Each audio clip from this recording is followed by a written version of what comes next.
Muziki wa Bongo Flava ulianza kushika hatamu mwanzoni mwa miaka 2000 ambapo ulikuwa na dhana ya muziki ni uhuni wasiojihusisha nao, huku waliofanya wakiwa wanaandika nasaha zao kwa njia ya mashairi bila kujali matokeo yake upande wa maslahi.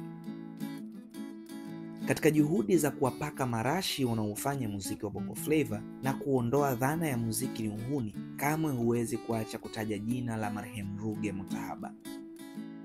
Marehemu Ruge Mutahaba aligundua licha ya dhana kuna uhuni upo ndani yake, hivyo alikubali vita ya ukweli kubadilisha msemo wa dhana ya muziki ni uhuni au muziki hobi hadi kuwa muziki biashara. Na hapo ndipo akafungua chuo cha muziki kilichosaidia mamia ya vijana kujifunza kila kitu kuhusu biashara ya muziki na biashara zote zitokanazo na biashara ya muziki. Marehemu Ruge Mutahaba alijua wasanii wanakosa wasimamizi wa kazi za sanaa wenye ujuzi na kuuza muziki kama bidhaa sokoni, na hatimaye nguvu ya ushawishi aliyonayo alifanikiwa kuweka mapinduzi kutoka kwenye studio mbili ambazo zilikuwa ni MJ Records chini ya Master J na Bongo Records chini ya P-Funk Majani, ambazo ndio ilikuwa kimbilio la wasanii wengi. Tanzania kumekuwa na changamoto nyingi kubwa katika kiwanda cha burudani. Jambo ambalo linaitesa tasnia hii ni vita ya wenyewe kwa wenyewe ambayo imedumu kwa muda mrefu. Rekodi inatuonyesha zipo kampuni zilizojipa majukumu ya kuwa recording label, lakini wafumitaki wafuasi wa mitandao ya kijamii wakiitilia shaka namna ya uendeshaji wa lebo hizo ambazo zimekuwa zikiwasajili wasanii kwa nia za kuwatoa kisha baadaye kuwageuza watunzi wa kazi zao za sanaa ama wasaidizi wa majukumu mengine. Katika kiwanda cha Bongo Flava tumebarikiwa kupata recording label 5 ambazo zimejinasibu kuwa ni recording label zenye nguvu Tanzania, na hapa hatujafuata mtiririko katika kuziorodhesha, hivyo isieleweke nani ni wa kwanza nani ni wa tano.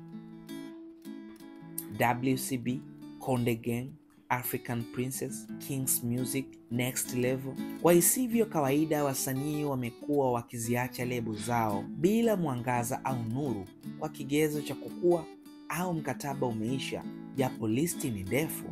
Lakini wacha nikukumbushe,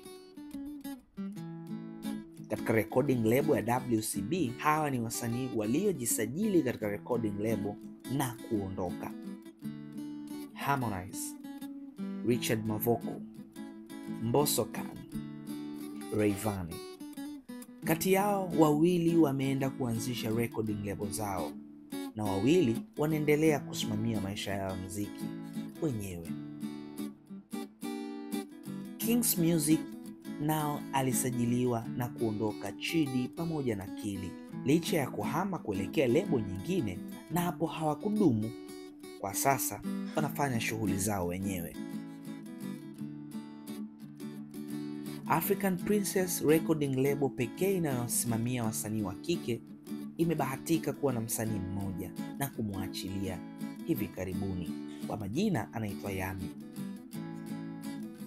Next Level hawako nyuma, nao walimsajili Mac Voice. Konde Gang imekuwa kinara wa kusajili na kuachia wasanii katika recording label yake.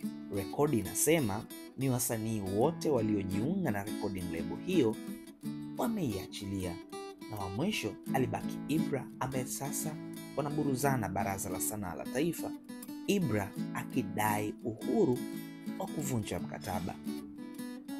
Recording label hiyo imekuwa na shutuma nyingi dhidi ya uongozi, unyanyasaji, ukiukwaji wa vipengele vya mikataba na shutuma za siri zisizosadikika kwa kigezo cha kulindana na kubebana kama familia.